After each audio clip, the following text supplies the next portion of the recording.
դատարանների բակում հարցազրույցներ անելը, ինչ անել, որ այս շղթան այսպես հատվի ու հերթական դատական նիստին չհանդիպենք իրար։ Ես կարծում եմ ձեր ներկայությունը շատ կարևոր է նախ եւ առաջ հայ հանրությանը ներկայացնելու այն այլանդակությունը, այն հակապետականությունը, հակաեկեղեցականությունը, այն անամոթությունը, այն անբարով արկագիծը, որ ներկա քաղաքական իշխանությունը ցուցաբերում է, եւ սա նաեւ հնարավորություն է, որ հանրությունը տեսնի, թե որքան պիղծ են այս մարդկանց արարքներն ու գործողությունները, որ անգամ նման ինչ ասեմ, մարդու ուղեղի մեջ չտեղավորվող մեղադրանքներ են ներկայացվում, ասենք 7-8 տարվա վաղեմության ժամկետներն անցած ինչ որ ենթադրյալ գործողությունների մասին, որ ակնհայտ է շինծու է, փորձում են իրենց նպատակին ծառայեցնել։ Ես կարծում եմ առաջին հերթին սա պետք է ազդակ լինի հանրությանը մերժելու, հիմնովին, հիմնահատակ, արմատապես մերժելու այս այլանդակությունը։ Եվ այդ այլանդակությունը կրող ներկա քաղաքական իշխանությունը,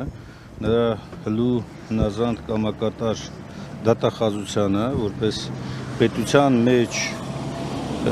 սահմանադրությամբ ամրագրված հիմնական գլխավոր մեղադրողի, որովհետև սրա գործողությունը, դատախազության գործողությունը ոչ այլ ինչ է, քան ծառայել նեռին, ծառայել սատանային, ծառայել հակահային, Հայաստանի Հանրապետության կենտրոններին, ուրիշ բացատրություն ես այստեղ չունեմ։ Տեսեք, շատ ակնհայտ։ Ինչու՞ չի ստացվում։ Ես կարծում եմ նախ հանրության ճնշող մեծամասնությունը գտնվում է իսկապես տեղեկատվական տերորի մեջ։ Տեսեք, այսքան լրատվականներ կան, չէ, բայց ցավոք սրտի այսքան լրատվականներով ընդդիմությունը իր ունեցած ռեսուրսներով չի կարողանում մրցել այն այլանդակ ապատեղեկատվության հետ, որ գեներացրել է այս քաղաքական իշխանությունը, նրա պատվիրատու օտարերկրյա կենտրոնները եւ նրանց ֆինանսավորմամբ իրականացվող տեղեկատվական տերորը։ Եվ ես առաջին գլխավոր խնդիրը սա եմ համարում։ Երկրորդը իսկապես հանրության մոտ այն ապագայի նկատմամբ մշուշոտ պատկերացումը, որ ինչ է լինելու վաղը։ Տեսեք, այս մարդիկ չեն վարանում, անգամ պետականության ամենակարևորագույն ատրիբուտները փորձում են ներկայացնել, ծառայեցնել իրենց իշխանության կենտրոնացման համար եւ հանրությունը չի արձագանքում դրան։ Նայեք, դրսում էլ ուրիշ արձագանք է գտնում, դրսին փաստացի համոզել են, որ Հայաստանում հիբրիդային պատերազմների այսպես փորձեր են կատարվում, ինչպես Մոլդովայում եւ այլն։ Հիմա ասում են նույնիսկ ֆինանսավորելու են, որ այստեղ պատերազմների դեմ պայքարեն։ Հիմա ով իշխանությանը դեմ է, փաստացի համարվելու է գործակալ։ Այս իրականությունը ինչի չի տեղ հասցվում նաև միջազգային հանրությանը, որ այն պաշտոնական պարզաբանումներով չառաջնորդվեն ու բոլորին չդիտարկեն հիբրիդային այսպես գործակալներ։ Տեսեք, նախ այնպես չի, որ փորձ չի արվում։ Ընդդիմությունը իր ողջ ռեսուրսներով քաղաքական ներկայացվածություն միջազգային կառույցներում, այդ թվում նաև հայ դատի գրասենյակները իրենց հնարավորության սահմաններում ներկայացնում են տիրող իրավիճակը, բայց քանի որ միջազգային, այդ թվում նաև արևմտյան կենտրոնների համար փակվում են բոլոր աշկերը, երբ որ կեղծ թեզը դառնում իրենց համար իրականություն, որ իբր այս իշխանությունները պայքարում են ռուսականության դեմ եւ դրա ներքո իրականացում են ամենաայլանդակ հակաժողովրդավարական մեթոդներով, նրանց աշկերը կարծեք թե փակված են։ Ինչը կարող է ճեղքել։ Ես կարծում եմ սրա ուղղությամբ կարող է բավականին լուրջ աշխատանք տանել այն մեր համայնքական ռեսուրսի այն հատվածը, որը որ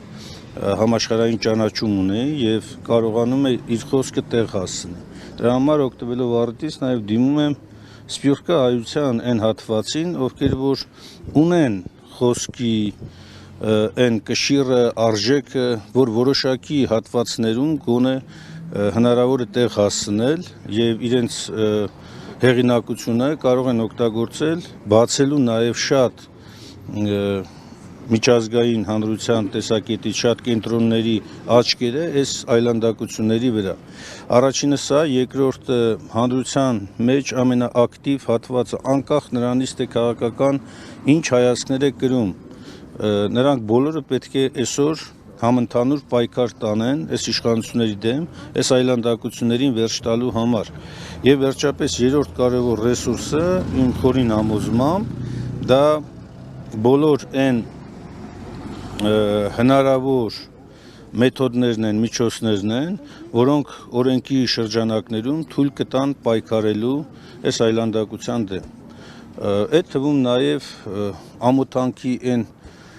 արշավը, որ պետք է սկսվի իրավապահ մարմինների նկատմամբ։ Բոլորի կողմից, ընդ որում ես նկատի չունեմ անօրինական արտահայտություններ, վիրավորանքներ եւ այլն։ Ճշմարտությունը բացելու, նրանց բերելու իսկապես մարդկայնության դաշտ, չասեմ նույնիսկ օրինականության, ասեմ մարդկայնության դաշտ, որովհետև չի կարող էլ այս աստիճանի այլանդակություն չի կարող ուղղակի լինել։ Եվ սա պիտի հանրային պարծավանքի արժանանա այս մեթոդները։ Այս մարդկանց տակտիկան ժողովրդի համար պիտի պարզ լինի։ Սկզբում վարկաբեկել, հետո ամենաայլանդակ, ամենաանտրամաբանական մեթոդներով մարդկանց ներկայացնել մեղադրանքներ։ Նույնը Արշակ Սրբազանի պարագայում է։ Սկզբում վարկաբեկել, որովհետև չեն մարսում այն նզովքը, որ արեց Արշակ Սրբազանը, վարկաբեկել, այնուհետև փորձել քրեական տարբեր գործերի հետ կապել, հետագայում էլ նաև ամենաայլանդակ ձևով տանել սահմանափակումների։ Տեսեք, sense բան ուղղակի չի եղել հայ ժողովրդի պատմության մեջ, նույնիսկ թատար-մոնղոլական ժամանակներում չի եղել, եկեղեցու սրբազաներին տևական ժամանակ անազատության մեջ պահելու եւ այլն։ Եվ ես դիմում եմ նաև այն սրբազաներին, որոնք որ այսօր հրապարակային դուրս են եկել այսօրվա եկեղեցական իշխանության դեմ, հարգելի սրբազաններ, այն ինչ որ ձեզ ներկայացվում է իշխանության կողմից, ձեզ օգտագործում են որպես գործիք։ Ես խնդրում եմ, մի ենթարկվեք, մի կատարեք այդ բաները։ Անկամ նույնիսկ եթե խնդիր կա եկեղեցի ներսում, դա եկեղեցի ներսում լուծվող հարցեր են։ Դրանք չեն կարող քաղաքական իշխանության կամ նույնիսկ քաղաքական ընդդիմության համար դառնան գործիքներ։ Դուք մի դարձեք այդ խաղի մասը։ Դուք եթե իսկապես այն ինչ որ դուք ասում եք, հավատարիմ եք հայ եկեղեցուն, երբեք հայոց պատմության մեջ չի եղել, որ հայ եկեղեցու ներքին հարցերը փորձեն լուծել քաղաքական իշխանության միջոցով, եթե անձնական նպատակներ չեն հետապնդում։ Անկամ նույնիսկ եթե ձեր հոգևոր եղբայրներից նեղված եք, նեղացած եք, այդ խնդիրները լուծեք ներսում, մի պառակտեք եկեղեցին։ Դե պարզ է, չէ, պարզից էլ պարզ է, որ Նիկոլ Փաշինյանի նպատակը ոչ միայն եկեղեցում իշխանափոխություն իրականացնելն է, այլ նաև հայ առաքելական սուրբ եկեղեցի դավանող արժեքները վերացնելը, վերափոխելը, աղանդավորությունը ներթափանցել հայ եկեղեցու ներսում արդեն։ Ինչպես որ դա հաջողվել է շատ այլ երկրներում, քրիստոնեական տարբեր եկեղեցիների պայմաններում, եւ այդ երկրներում պարզապես հոգևոր պաշտպանվածությունը ստորադասվել է օրվա նյութական արժեքներից։ Պարոն Մինասյան, բայց այնուամենայնիվ գուցե եկեղեցու ներսում այդ խնդիրները այլևս հնարավոր չի եղել լուծել, որ ասել ենք այն կետին, որ քաղաքական ես բացառում եմ, անգամ նույնիսկ եթե այդպիսի իրավիճակ է եղել, որ որևէ սրբազանի կամ սրբազաների խմբի խոսք, անգամ նույնիսկ եթե ներսում պատշաճ ընթացք չի ունեցել, ոչ քրիստոնեական կանոնները, ոչ մեր եկեղեցին ներքին կանոնակարգերը թույլ չեն տալիս նման վարքագիծ դրսևորել։ Պետության սահմանադրությունը Ձեզ ասեմ մի բան, ստեղ այլևս ոչ սահմանադրություն, ոչ կանոնակարգ պետական օրենքների մակարդակով, այս իշխանության համար ամեն ինչ ստորադասվում է մեկ անձի ցանկությամբ, մեկ անձի կամքից։ Եվ հետևաբար ես ավելի շատ ուզում եմ, որ եկեղեցու ներսում այս ամենը գիտակցեն, հասկանան, որ չի կարող այդպիսի բան լինել, որ դու փորձես քո ներքին խնդիրը լուծես քաղաքական իշխանության մեթոդներով։ Եթե այդպես լիներ, հայ եկեղեցին 1700 տարի չէր դիմանա, չէր կարող ապրել։ Եվ երբ որ Նիկոլ Փաշինյանը հիշում եք տարիներ առաջ, երբ որ Պապ Թագավորի մասին էր խոսում, իրեն դրել էր Պապ Թագավորի տեղ եւ ասում էր Պապ Թագավորը այս անգամ չի սպանվելու եւ այլն, ինքը այդ մեթոդներով փորձում է հիմա սպանել հայ եկեղեցին եւ նրա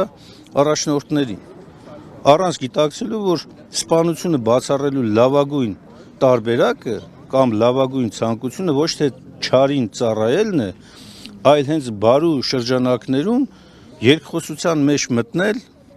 եկեղեցու հետ, որի բոլոր իրավական հիմքերը ինքը ուներ եւ հիմա էլ ունի։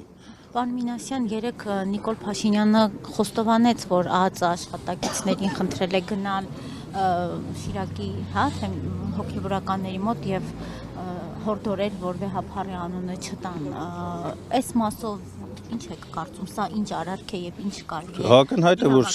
սա իրավական տեսակետից լիազորությունների վերազանցում է, քրեորեն պատժելի արարք է, որովհետեւ Հայաստանի Հանրապետության կառավարության անդամի, կառավարության ղեկավարի պաշտոնական որևէ գործառույթի մեջ դա չի մտնում։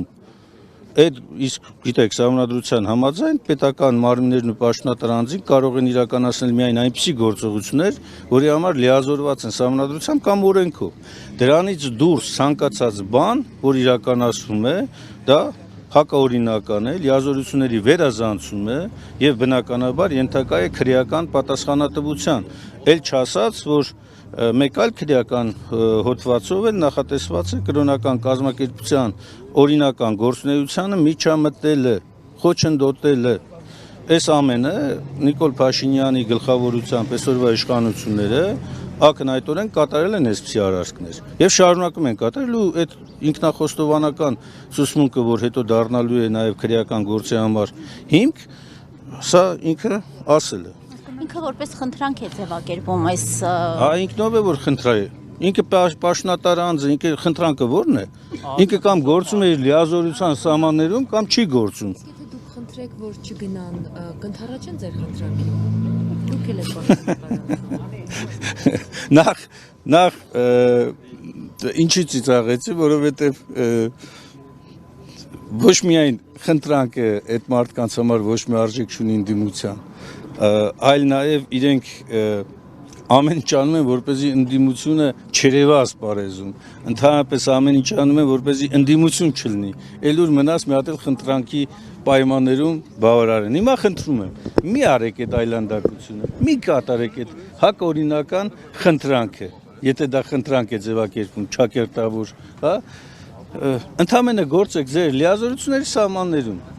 ԱԱԾ, ոստիկանություն, տեսնենք, կբավարարեն։